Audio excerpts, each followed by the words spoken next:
Hello guys, welcome back to our YouTube channel notebook वाला।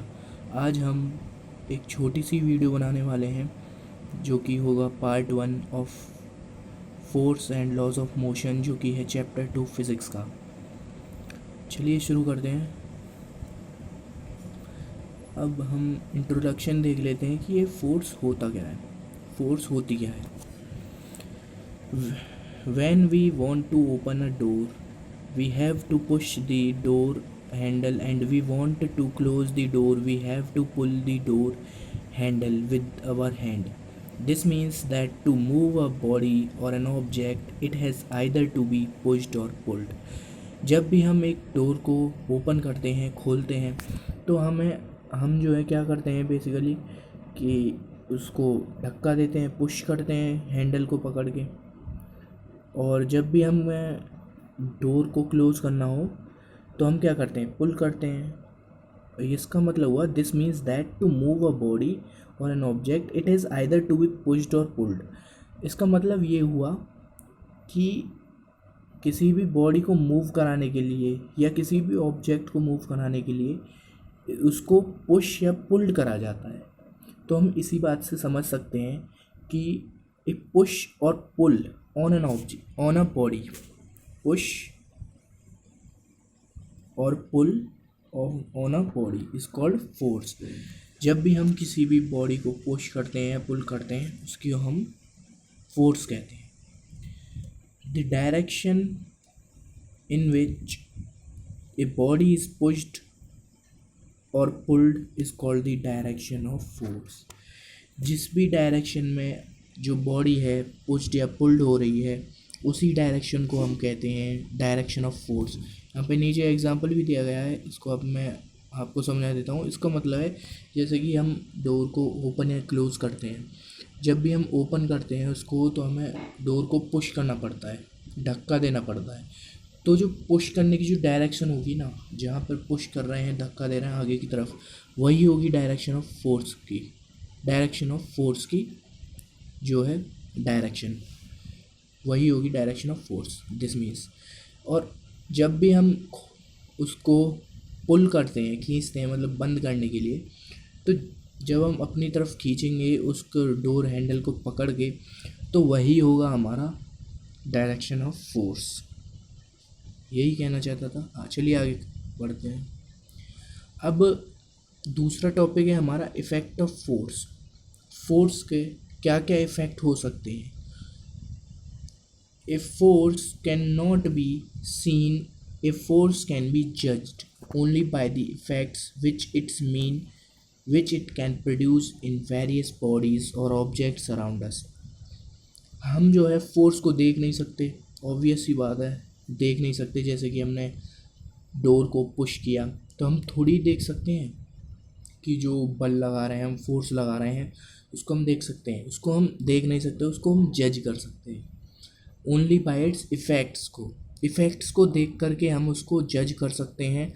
Which it can produce in various bodies around us, जो कि हमारे चारों तरफ ऑब्जेक्ट्स में, बॉडीज़ में प्रोड्यूस हो रही है। चलिए ऐसे ही थोड़े बहुत इफ़ेक्ट को पढ़ते हैं हम। पहला इफ़ेक्ट है if force can move a stationary body. एक फोर्स जो है एक स्टेशनरी बॉडी को मूव करा सकता है। स्टेशनरी का मतलब है कि जो रेस्ट पोजीशन में है बॉडी। जैसे कि टेबल पर एक बुक रखी हुई है, उसको हमने उसमें फोर्स लगा करके उसकी डायरेक्शन उसकी पोजीशन जो है चेंज कर दी। तो इसका मतलब हुआ कि हमने फोर्स लगाया, उसकी डायरेक्शन जो है चेंज कर दी।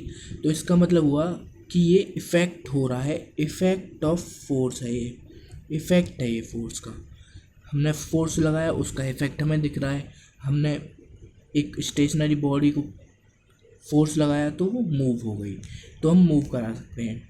If force can stop a moving body, जैसे कि आपके दोस्त ने, आप क्रिकेट खेल रहे हैं, आपके दोस्त ने बॉल दी आपको, तो आपने, वो बॉल आ रही थी, आपने फोर्स लगा के उसको कैच कर लिया। जो मूविंग बॉडी थी, मूविंग बॉल थी, उसको आपने कैच कर लिया, तो वो फोर्स होगी जो कि आप स्टॉप करेंगे एक मूविंग बॉडी को। अब तीसरा है a force can change the direction of a moving body.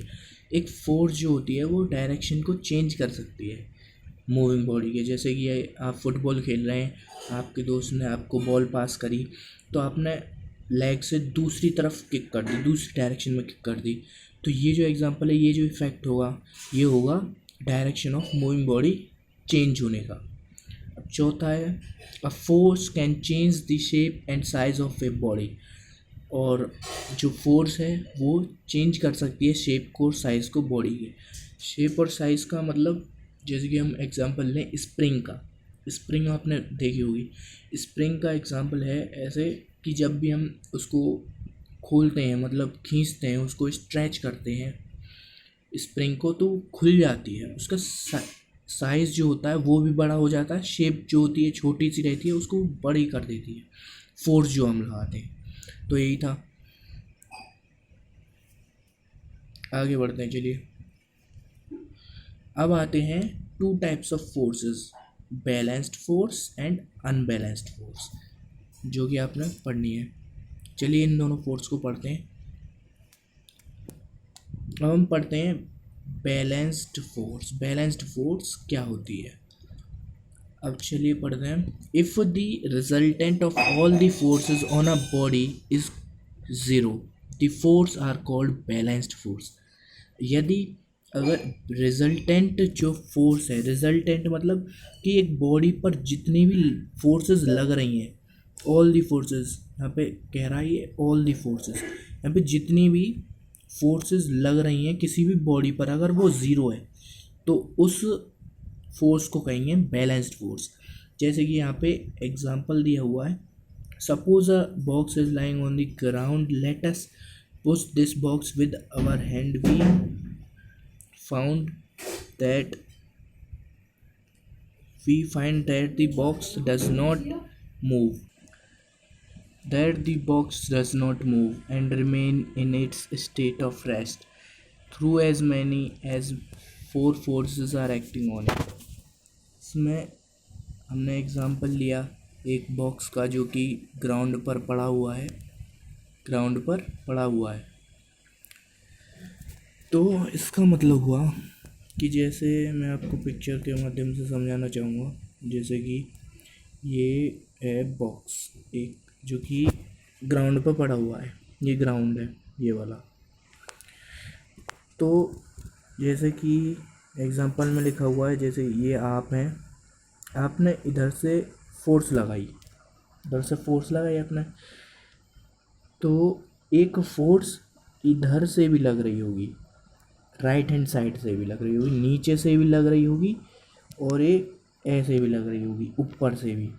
Four resultant forces जो हैं लग रही होंगी। ये रिजल्टेंट फोर्सेस जो हैं यही हैं, एक तो आपने पुश किया, बॉक्स को पुश किया, और एक फोर्स इधर से जो लगने वाली थी वो थी फ्रिक्शनल फोर्स। फ्रिक्शनल फोर्स कौन सी होती हैं? फ्रिक्शनल फोर्स वो होती हैं जो कि फोर्स को अपोज करती हैं। जैसे कि हमारा जो साइकिल है, साइकिल चलती है, जब जो टायर है ना उसमें फ्रिक्शनल फोर्स लगती है, जब हम आगे की तरफ बढ़ते हैं तो पीछे की तरफ फ्रिक्शनल फोर्स लगती है।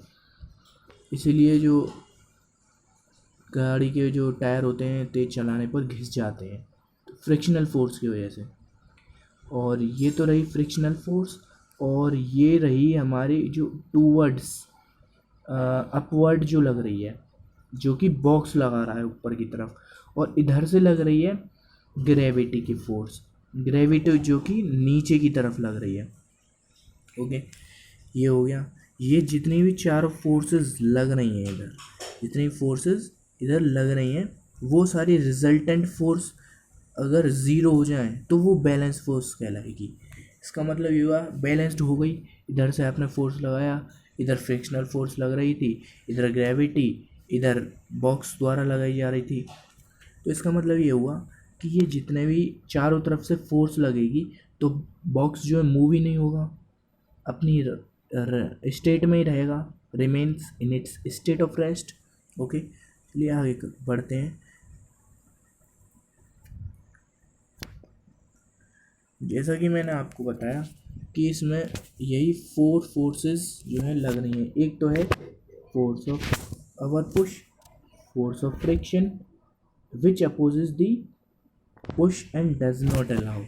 किसको अलाउ नहीं करेगी? उसको मूव नहीं करेगी, उसके जो है थर्ड लॉ ऑफ मोशन में का काम करेगी, जो कि है इक्वल एंड अपोजिट रिएक्शंस वाली, जो कि हम आगे पढ़ेंगे और वीडियोस जो आएंगी।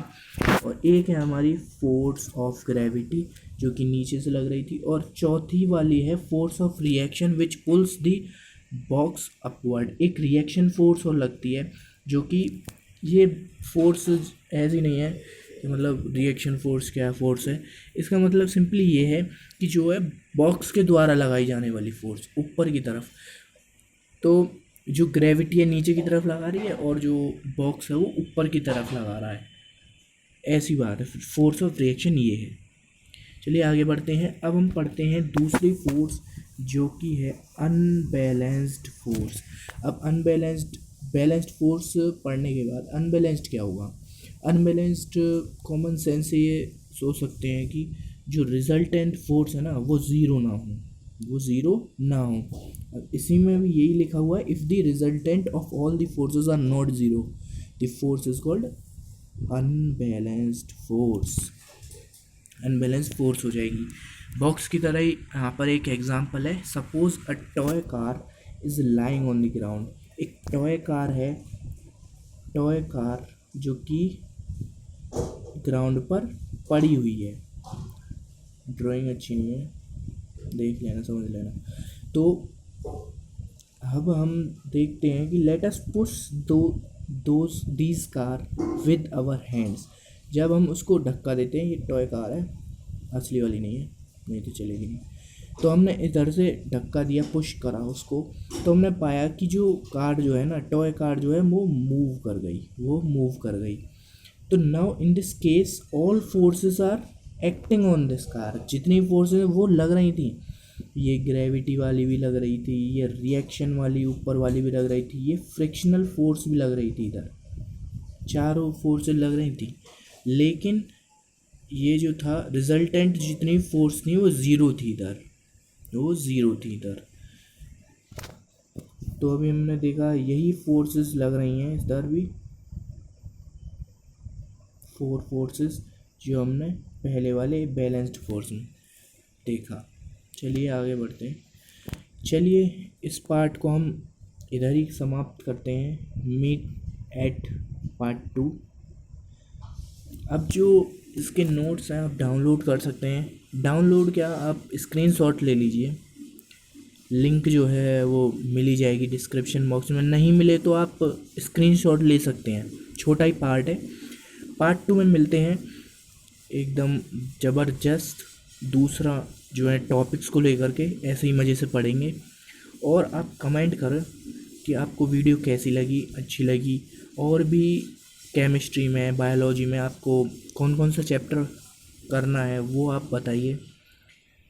और आखिरी में ये कहूँगा, लाइक करें, शेयर करें, सब्सक्राइब करें और पढ़ें